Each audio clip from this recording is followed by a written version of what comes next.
All right, sorry about that, everyone. So today, I'm really excited to say that we're on site today at Google Mountain View. We're thanking Ty, my friend, for setting this up. He reached out to a bunch of Gaglers, which are Googlers that are gay, which I think is a very interesting term. I would love to know who coined that term, by the way. I'd love to too, I don't know. So yeah, so today I'm here with Saurabh Madam. Saurabh Madam. Okay, perfect. So why don't you tell our guests a little bit about yourself, and I have a, we can kind of get started from there. Sure. So my name is Saurabh, and I've been at Google for a year and a half now. I work here as a product manager. I've been in California and Bay Area for around 8 years now, and before that I was in Michigan for a little bit, but originally I was born and raised in India, where I was till the age of 21, and right after completing education in India, I decided to come to the US to pursue higher education. I never really had a chance to come out in India. It wasn't even something that was on my mind, but after coming out to California, that's when I started even thinking about this stuff, and then this is where it all happened. And I feel like I say that I was born and raised in India, but I did a lot of growing up here. That's interesting. That's an interesting way to term it, right? Yeah. You did a lot of growing up here in California. Did you know though when, like for me, I never 100% knew, right? Like, I feel like I was always on this fence. Like, I didn't know. I was like, oh, I'm confused and this and that. And like, I would try to reach out to people sort of that I thought were also gay, or like, like, how do you do this? Like, how do you make sure that no one hates you, or that you don't feel like, like you have a support system after you do come out, right? So did you always kind of know in India, and you were sort of just afraid, and you feel like it kind of, when you got here, you were able to be more open about it, or? So yes, I always, you always know, right? But I didn't know what it meant, or I didn't have a label to attach to it. Back in school, also I had guys I had crushes on, but we just know that I was a big fan of them, So there were other ways of expressing what you would call affection. But it was around in college, still I was in India, was when, I started realizing what this meant, and I think that was the first time I was aware that, there was something called gay, and that's who I am, and the first time I associated myself with it. But I still didn't feel the urge or the need to come out, and I didn't think it would really have much consequence, or, it wasn't a big distraction or in what I was trying to do at the time. I was just really focused on my education, and that's all I cared about at the time. But after coming out here and then finding a job, and going through having a lot more time on my hands, then that's when my thoughts start to wander. Okay, what does this really mean? And then I think that's when I truly sort of realized that okay. I really am gay, and I have a choice. Should I own up to it, or the other choice? And I know a lot of people make that, and they have their reasons. And it came to me as well. It came up in my mind as well. That do I want to own up to it, or do I want to just not own up to it and just keep pretending? I think that's how the whole thing.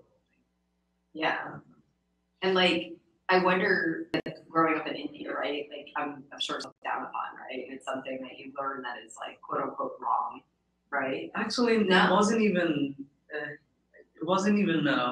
The word gay, at least where I was from, when I was growing up, I hadn't even heard the term gay, or that two guys couldn't be interested in each other, or two girls couldn't be interested in each other. I'm sure it was there, but it just was completely foreign to me. And so when I liked guys, I just assumed that, I remember when I was 14, this guy I got really interested in actually in school, and it was an all-boys school, and I sent him a card saying, I love you. And And you fall quickly, huh? well, when I fought. Yeah. But you know, it was sort of a mini scandal, but everybody dismissed it, saying that it's just shenanigans, and you know, like I said, the tone everybody used, and I kind of like thought that okay, maybe I'm just a big fan of that guy. I didn't really realize what was going on at the time, so it wasn't looked down upon. I wasn't. It was like it didn't exist. It was like I hadn't even heard of such a thing. Oh wow, that's even more interesting. So you didn't even like you just knew female and male. Yeah. Essentially could be together or whatever from what you were seeing around you. Yeah. I mean, because I have some friends, one of which is still in the closet, and he is from India, and it is something for him that is very, very hard because it's like, I guess the way he was raised or brought up, through his family or religious reasons, culturally, right? It's something that is very, very hard for him. So it's kind of interesting to see like a different perspective of that. So who did you come out to? Well, I think the most difficult thing was to come out to myself. Really? Because, again, I mean, I think at some level you always know, but, when I was of an age and, I got from a very traditional family too, they were like, okay, you have a job, now you have completed your education, you're supposed to get married next. And that's when I asked myself the question that, this is something real, it will have a real consequence to my life. Do I want to come out or like I want to just keep living? Yeah, kind of just blend in, right? Just blend in and just pretend that everything is. I mean, I'm basically just blend in. Yeah. So I think that was the most difficult thing to do, to come out to myself. The first person I came out was to myself, and I like actually said out loud in my mind that yes, I'm gay.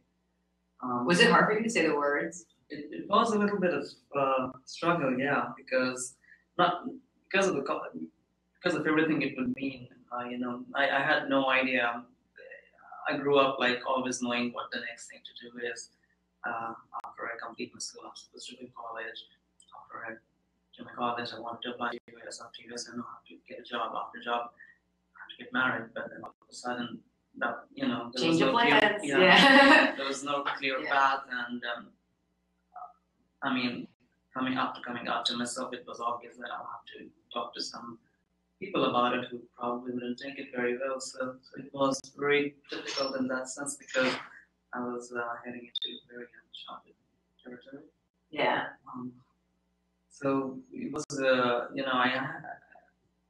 I took some counseling and it helped.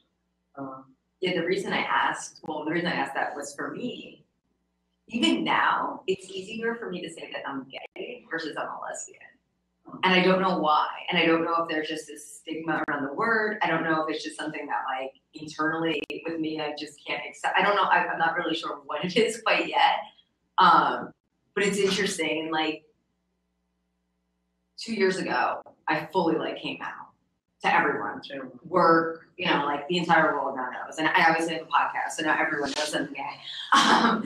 But, for me, it was something that I never was 100% sure of. So it was hard to sort of like have that conversation even with the closest people to me. Because, you know what I mean? Like I first kind of came out as bi, which it's harder on people because they don't fully understand it, or they hope that one day you'll end up with a man versus, whatever the traditional sort of route is for your sex.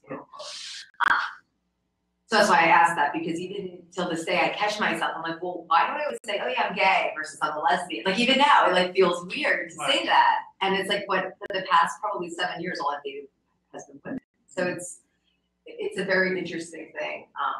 But for you, like obviously, like you're out at work here, right? And I'm assuming at a company like Google. I think it's interesting that they have these sort of like bigger groups. Because for me, I work at an agency, so it's a smaller setting. Like there's probably maybe 3 other gay people that work with me, and I'm not even 100% sure because I only know that one of them is out. Do you know what I'm saying? Yeah. So how is it sort of like, I don't know how involved you are with LGBT things here at Google. If you are, do tell us, but also like, is there a sense of like, I feel like for me, there'd be a sense of comfort. Like, yeah, I can go to work every day and there's like this group that I can kind of like be a part I try to attend all Giggler events. I haven't participated in what I probably should. I mean, in like, helping set them up. I do. It does. I think it's very helpful to have a larger Giggler ERG community because you don't feel like you're an outlier. And a lot of times there is frequent email exchange on Giggler email list or community, online discussion, and it keeps reinforcing that there really is a community around, around you, and you are not, someone, you don't feel alone. Like you have people out there who are just like you, and you're also doing the same stuff just like exactly. you. So I think it helps because you feel like you belong. Yeah, exactly. Because this is exactly why I'm bringing this up, because who was I talking to? Oh, I was at Lesbians Do Tech. It's this conference that Leon Pittsburgh puts on twice a year. It's in San Francisco and New York, and I was at the New York one, I believe, last weekend. I can't remember right now because my life is like a blur, but I believe it was last weekend. And what was interesting to me there is I met a bunch of people from Matchbox. And a lot of them, like the group that came, obviously not everyone at Matchbox is gay, okay? But a large amount of them were. And I'm like, that's really interesting to me because I'm usually the only one. Yeah. Like I went from working in like, say, like I worked at a tech startup with like basically all men. And they would just assume that I was straight. Yeah. So they would just think, oh, do you have a boyfriend? I'm like, no. And if I didn't have a girlfriend, like I obviously wouldn't correct them, but I'm not gonna be like, oh no, I'm gay. And then when they did actually tell them, they're like, yeah, right. And I'm like, why would I make that up? Like, what are you talking about? And they're like, girls always say that when they're getting hit on by a guy that they don't want to be with. And I'm just like, oh, like I'm like back to square one type of thing. And it's just been this interesting thing, right? Where it's like, I've been in even larger organizations, right? But I've never had the opportunity, or maybe I just didn't know that an ERG existed or a larger group existed, whether there were these events going on or like, maybe just getting lunch with someone or grabbing a coffee and, like I work in UX, maybe it's go talking to a developer that's also gay and also doing and just like finding other like-minded people. Not that I wouldn't talk to everybody else in the organization, but it's nice to know that you're not the only person. Right. And just even little things like someday someone from Google's, Google's will just send out an email saying, hey, how about, let's, it doesn't happen very often, but once in a while it does. Hey, let's meet up at this place, all of us, and, a place to socialize, or there are, the LA Kids Life Cycle, I know there are a lot of people from Google participated together as a team. So it's just a very easy way to meet people, like-minded people in your workplace. And that's not always very common, especially if you are. And it's not always I wouldn't how would I say this? It's sometimes like hidden. Like I don't know really how to explain it, but like bigger companies maybe have that flexibility to have that openness of it, but there are other organizations I feel like it's almost like this hidden thing. Yeah. And you just feel like almost like an outsider. Like even though you're supposed to feel like part of you're supposed to feel as part of an entire workplace or as part of a community, but then even just being around other people that are very similar to you and been through similar like struggles as you have. But some companies kind of like maybe they're just not LGBT friendly companies, but it's sort of So for my experience has been that Gigglers has a very visible presence inside Google, and that's helpful because I think it helps change the overall conversation, and people know that their colleagues can be gay, and it's not outside the realm of possibilities, and you don't get asked questions like how come you're not married, how come you don't have a girlfriend or boyfriend in your case, because I have had that happen to me in my previous company. I wasn't out, and after it's not exactly you're lying, but after when people just assume and then you just never bother to correct them. And then 100% agree with you on that. And then you just go along, and then it's just a really awkward conversation. Yeah, you're just like, hey, Janine, yes. Can you guys scoot closer a little bit so you guys are both in full frame? Okay, yep, there we go. Sorry. Thank you so much. Appreciate it. Thank you. I feel like I'm on top of you. You know, it's funny that you say that because I feel like I would always use non-specific pronouns. Yeah. So like, oh, I'm hanging out with them. Like to maybe get people to think, like, no, like, oh, well, what's his name? I'm like, no. And I'm like, maybe this is just, I need to just say it.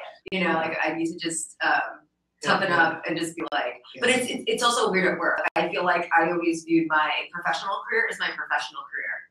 And I have to be serious and I have to, no one needs to know my personal life and like, which I guess I'm still like that in a little bit of ways, but I won't deny it either.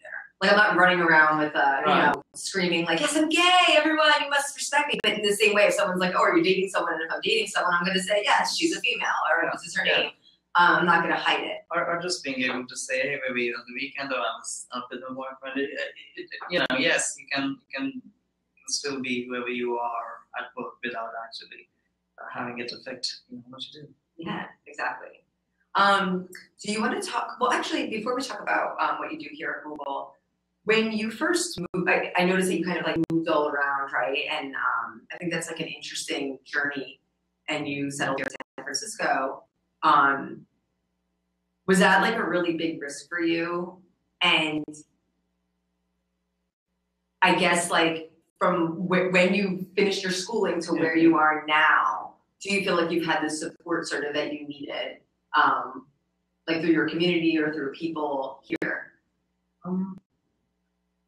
So it wasn't a very, so I was encouraged to pursue higher education from a very young age, and at a very early age I knew this is what I wanted to do. I had a lot of encouragement and support from my family to do this.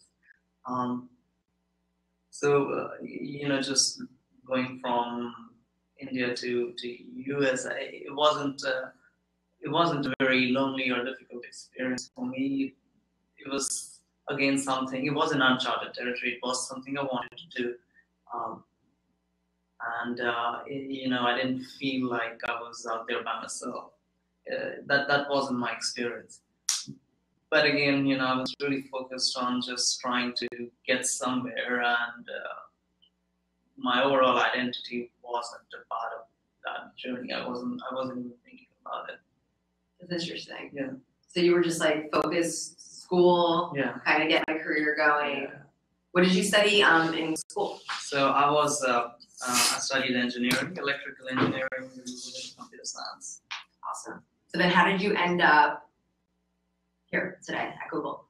So actually, I didn't start out at Google. I was in a company, and how I ended up there was, I was offered an internship there through my school in Michigan. They came out there looking for interns, and I was lucky enough to, get into my positions. And it went really well, and I liked the company. They liked me, and so it turned into a full-time job offer. And then I came to California. So that was in 2008. So that's how I ended up here. Oh, wow. So you've been here a good amount of time. Yeah. No turning back. Yeah. I like it here. It feels like home now, and in fact, it feels a little strange if I go back to India. Really? Yeah. And why is that? Oh well, I've been living in the US since 2006, and it has changed a lot since I've been here. And all my friends from my hometown they're no longer there. They're all in different cities as well. And so when I go back, the town itself has changed a lot. And there's other than my family, there's really no one there that I know. It just feels like it doesn't seem like the same place I grew up in. Interesting. So San Francisco feels like home to you? Yeah, California definitely, Bay Area feels like home. It's very interesting in the Bay Area. I haven't been here since I was 15 years old. So for me, even coming to Google today, and I see, all these people taking pictures next to the little Android guy, and everyone on these Google bikes, and I'm like, where am I right now? I feel like I'm somewhere, like the cars that are driver, without a person in it. And I'm like, I feel like I woke up in another world. Like it's kind of, again, I work in UX, and they say Bay Area is supposed to be, in terms of product design, and is so innovative and pushing things forward. And then literally in seconds, I'm looking around, I'm like, oh my god, I feel like I'm 10 years into the future. But it's interesting, yeah. Especially the bikes. I love the bikes. Yeah, right. They're painted all Google colors, and everyone's just flying around the campus. And I'm like, what is happening? And then I was saying to my friend Ty, I'm like, they trust people to just use these bikes here. Coming from New York, like, you know what I mean? And he's like, yeah, what do you mean? And apparently they're also geolocated, so if they go missing, they can find them. And I'm I didn't know that. yeah. They are? Yeah. Okay. But what's awesome is that, like, no one, like, it just seems like everyone's just very kind and sort of like, you know, do what you need to do to, like, enjoy Google, enjoy California. And, you know, I don't know. It's just very different mentality. Day one in California, changing perspectives already. So what do you do here at Google, like, on a day-to-day? So I work in the Chrome OS product area. And my role is product management. And what I do is, you know, Google owns the Chrome OS, the OS, and all its features. But we work with a lot of external partners like HP, Lenovo, and, you know, Acer, shout out to all the partners out there. Yeah. So I work with them to make the Chromebooks happen. You know, I think our first Chromebook was released 5 years ago, but and it was just one Chromebook at the time. Now, if you go out and you know, Google Chromebook, or if you go on Amazon and look for Chromebook, you'll find at least 20 different options, and it's thanks to all these partners. So you're doing actual hardware. Chromebook. I do work with a lot of hardware, but I actually work on the overall Chromebook design. You know? So I work with partners like you know, Asus and HP. Oh, you're saying so the operating system for the Chromebooks themselves. Yeah. So they design the, you know, the actual Chromebook, and I mean, it's a joint effort. So that's what I do. That's cool. Yeah, it's very interesting. So what are some things, I guess, that you do sort of in your spare time, or things that you find that, I don't know, I mean, like, we're all busy people, right? And we're all very busy working and doing all these different things, but to kind of just, like, keep this type of, like, kind of, like, work balance, so to speak, what do you do to sort of, like, rejuvenate or, you know, get in touch with your inner self? I like going on long drives. Sometimes, you know, California is a great place to, like, just escape. There are a lot of different you go down to get started. Yes. Some of that. So I like just driving around if I'm, like, you know, feeling really exhausted, mentally exhausted by anything. I like doing that. I like just exploring the city, San Francisco. I've been Bay Area for quite a while, but, you know, there's still so many places in the city that I haven't seen. So is Castro as amazing as everyone tells me? Yeah, Castro is amazing, and, you know, Castro is amazing, and East Valley is amazing. Noe Valley is pretty good too. Somehow, just different neighborhoods, and you always come across these cute little shops that you've, like, never seen before, and you're like, wow, this passed by here, I've never noticed it. Yeah. So there are a lot of things to do there. I try to, you know, go ski a lot in winters. It's hopefully it'll snow a lot this year. Yeah. I race sometime on Reddit, and then, you know, try to plan mini vacations, just get out. Yeah. There's, again, so much of that to do here, and or Tahoe, or, you know, just a short drive to Shasta or somewhere. Yeah, I mean, it seems like so accessible too. Like, that's the one thing I always, I mean, I don't live here, so I don't know. But I say, like, it just seems like it would be, if I want to go away for the weekend and go into the mountains, or if I want to go, it's just like you kind of hop in a car and you're there. If you want to go to wine country or whatever, it's like you kind of have all these things at your fingertips. I mean, you can say that about anywhere probably, but I just feel like it's much more beautiful here. I could be wrong, but yeah. But no, I think. Then I might be biased. Yeah, I mean, but I also think, like, you know, even something for me that's challenging is kind of like this disconnecting aspect. So it's going to be very interesting for me when I'm in Big Sur for 2 days with no cell phone service and no internet connection. Yeah. It's an experience. It's beautiful, and yeah. Have you ever done, like, a digital detox? I have, actually.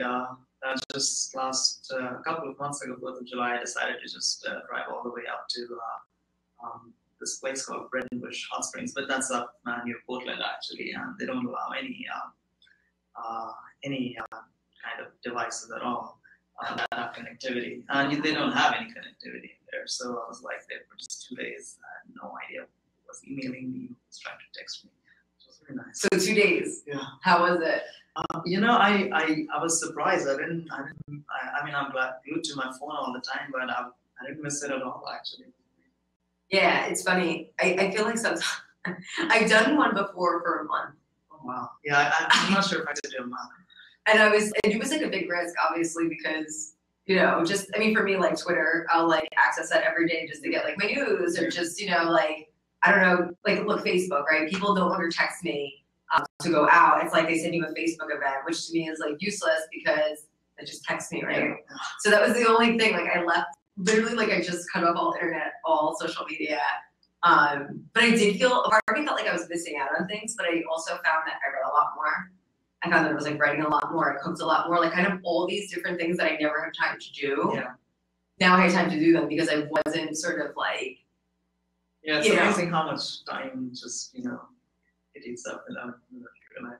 Exactly, but the same way it's also great because like, even right now we're doing a live stream podcast. You know, it's like these pros and cons of technology. It's really interesting. So where do you see your career going, sort of like down the line, or like say the next 5 years? I think I really like what I do right now. So if anything, you know, I would like to do more of what I'm doing right now. Hopefully still at Google. Yeah. But you never know. You know, 5 years is a very long time, and this is a very dynamic, fast-changing field. Are there like, yeah, sorry, go ahead. Oh, go ahead. Yeah. Are there any sort of like other areas like say VR or AI or any of these kind of like new technologies that are interesting to you? Yeah. I think outside of personal computing, anything that interests me the most, it would be IoT. And you know, that's another thing that I feel would be a really big thing within our lifetimes, and I think we'll see a lot more of it in the next 5 years than we have. I mean, there are already a lot of awesome products out there, right? Amazon Echo and Apple has its own HomeKit, and Google has also announced its own products. And I mean, my friends and even myself, we are already like go home. Okay, Google, turn the lights on. Siri, turn the lights off. A lot of that is already happening, and I find that, you know, it's so, I can't even imagine what things are going to be like in 10 years from now. Yeah, I think this is going to be a very interesting field, and I'm already getting used to it. The other day I was in my car and I almost, you know, I didn't want the radio on, so I got myself saying, okay, Google, radio off, and then I realized my car is not a smart car. Oh my God, because you got used to it. Yeah, that's so funny. Oh my God, I know. I was thinking, you know, I'm like, I was learning about this past weekend at that conference about people like making organs basically to help people with diabetes, and how like basically they made people to create certain organs to help people with certain diseases. And I'm like, this is incredible, like the time that we live in, and the fact that we can use this technology in such an innovative way, right? That you could possibly be saving, like really saving lives. Yeah. Artificial organs. I think biotech is another very interesting field, but I don't know anything about it. Yeah, I mean, I don't know much about it either. It's funny though, you go to these conferences or even just like you're online, like Googling things, it's like you find out, like another thing I learned at that conference, which I thought was interesting, was about whale signals. Apparently whales have bigger brains than we do. Hopefully I'm getting this correct. And they apparently think that whales can speak a language, and that language can be reinterpreted back to sort of like English or like human language. You know, I think I read something similar. And supposedly it's going to help solve climate change.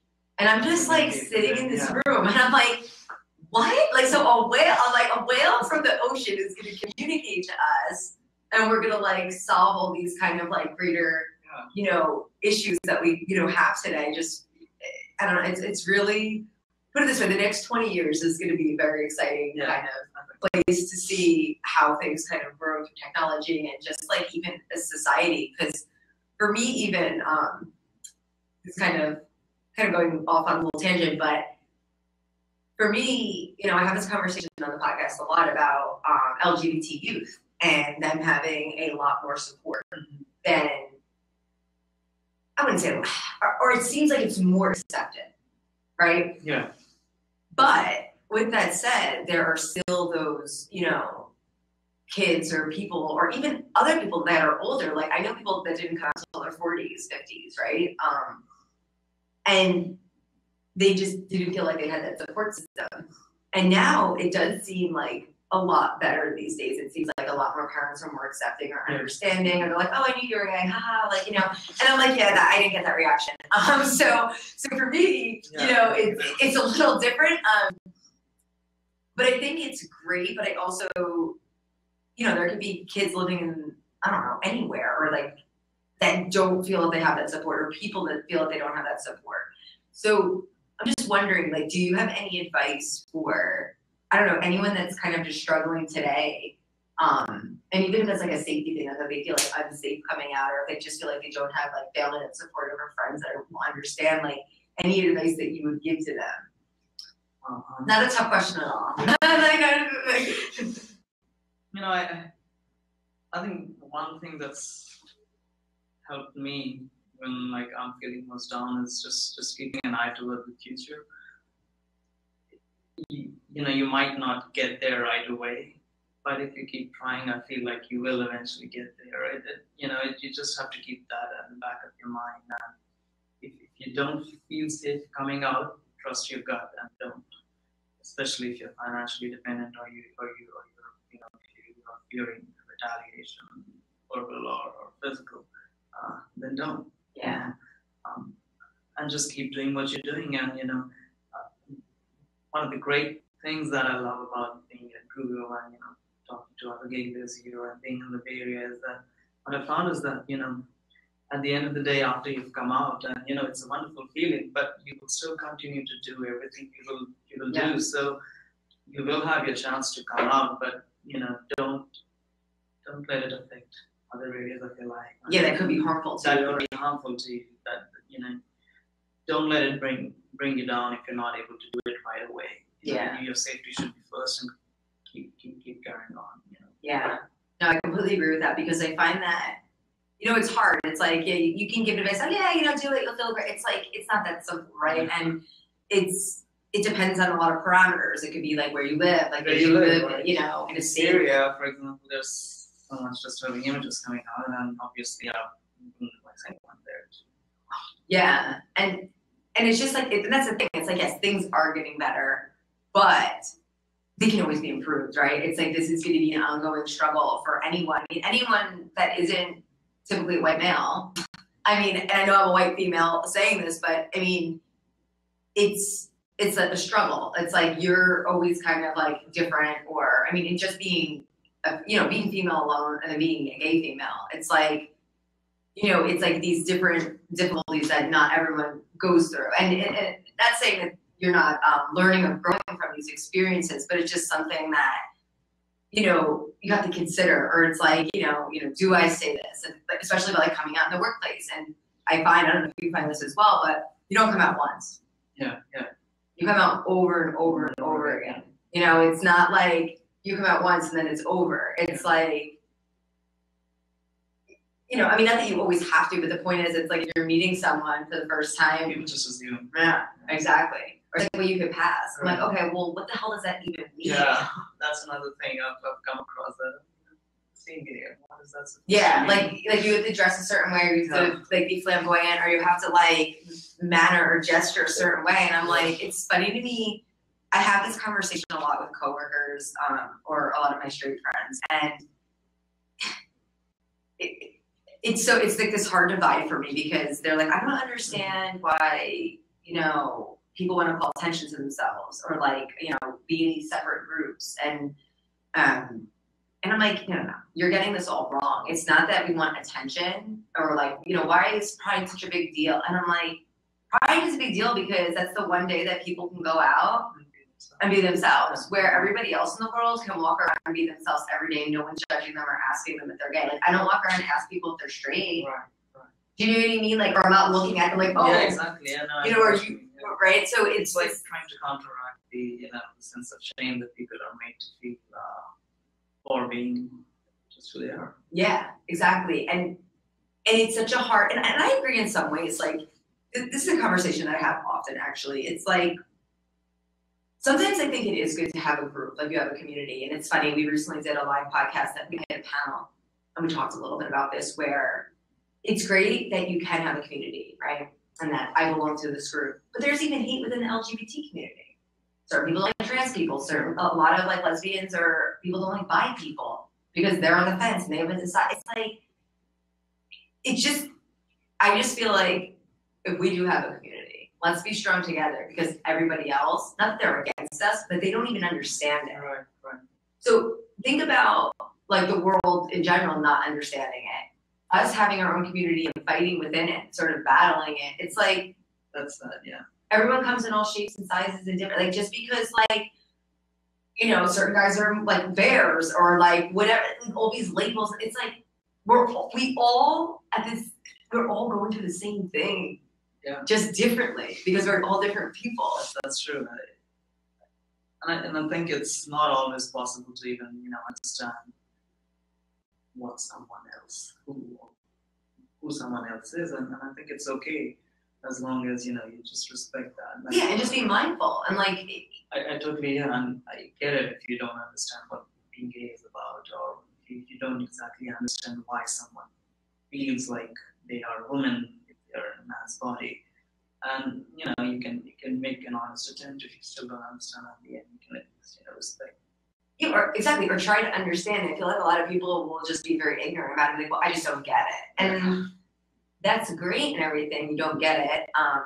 I don't get a lot of things either that have nothing to do with LGBT. You know what I mean? LGBT, like exactly. I think it's just another dimension to one's identity. I mean, a very important one, but at the end of the day, it defines a person, but at the same time, it doesn't completely define them either. So exactly. It's good to be mindful of that. Like, I'm not just gay. I'm also Janine. I'm still Janine.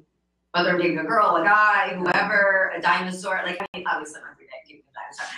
But see T-Rex that I saw earlier. Oh, wait, was that the one of this? Yeah.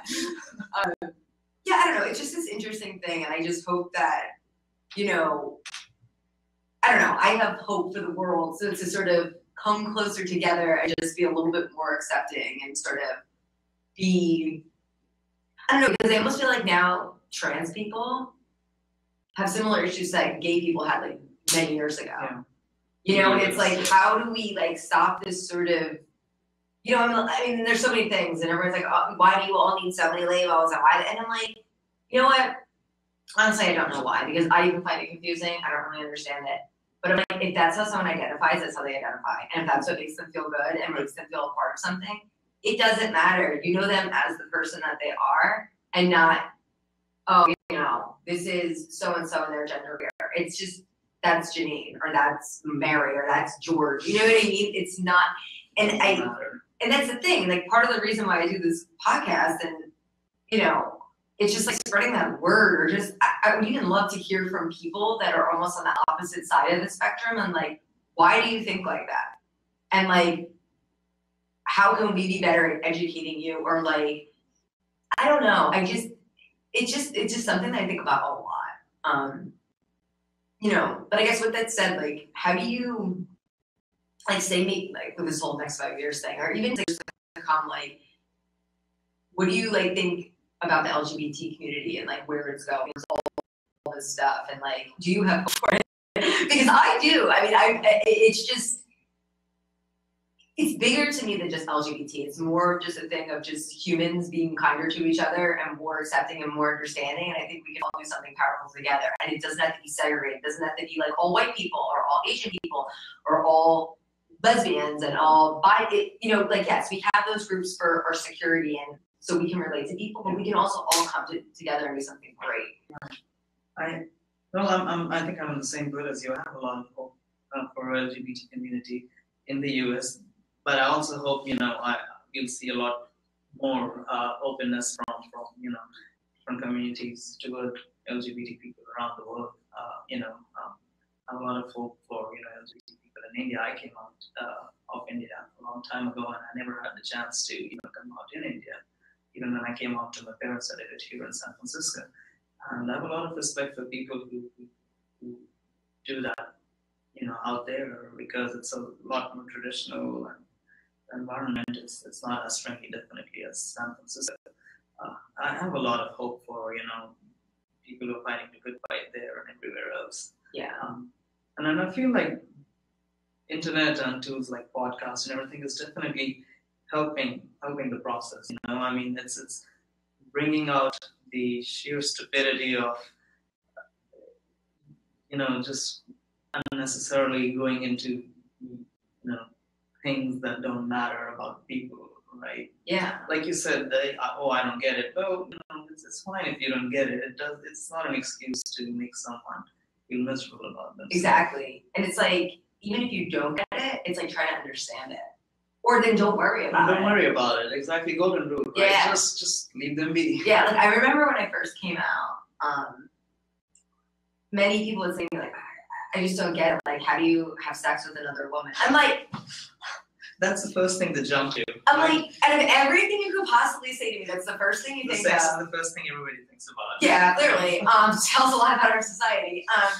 Two, it's like, use your freaking head. Like, it's not that, like, it's like, I just feel like it's a very ignorant thing to say. Like, I don't understand how is it even possible. Like, and why are you even going there? Or it's like, I remember certain people are like, it's fine, I can accept you, but I can't think about you like in that way with somebody else. And I'm like, well, why would you be thinking of me in that way with somebody else? Like, you shouldn't be thinking about me in that way with anyone, even if I had a boyfriend or a husband or whatever. Right. Like, why would you think about me in that way? And then when you relate it back to that, they're like, oh yeah, you're right. So it's like, why is there this stigma when you do date the opposite sex or somebody or someone non-binary, and it's like you're thinking about like I mean I know like me and you don't think like this obviously, so we're not gonna know the answer to that question, but it's a really interesting thing. It's like, why do people kind of jump to like me being in bed with somebody? Right. It's very strange. It is strange, and I think some of that is internalized as well. And I definitely had some of that when I was trying to come out. And I had this really good friend who was straight, and I was still trying to, during that period of when I realized that okay, I have to either come out to myself or just or not. I asked him. He was straight. Like, okay, what about girls do you like? What is it? And we were pretty good friends, so I was actually pretty open with him. Tell me, like, and then I went straight to sex, and he was like, well, I like the thing that I like about girls is that they're girls, and that like rang a bell. Yeah, I was like, oh well, that explains it. I mean, the whole thing about being gay is not just that. It's not just sexual about it. You actually fall in love with a guy. Exactly. It's a feeling. It's with the personality and everything. Yes. It's a feeling, yes. Okay, great. So I think we're about ready to wrap up, right? Yeah, thank you guys. That was an amazing presentation. Go ahead and drop your links for your podcast where we can find you, and then we'll go ahead and end the broadcast. Thank you so much for joining us. Thank you. So nakedandinsideout.com, nakedandinsideout.com. And then if you want to let our listeners know where they could reach you, if they want to talk to you. Sure. You can. I'm not very frequent on Twitter, but you can reach me at Serabh, SERABH on Instagram, or email me s.s.madan@gmail.com. Okay, great. Cool. Right, thank you guys so much. Thank you so much for participating in International Podcast Day 2016. Very, very happy with the conversation you guys provided us. We're going to have the replays up at the end of the event, so those will be available for your friends and your listeners to go over there and check out. Okay, great. Thanks so much. All right. Thank you so much. Thanks. Bye.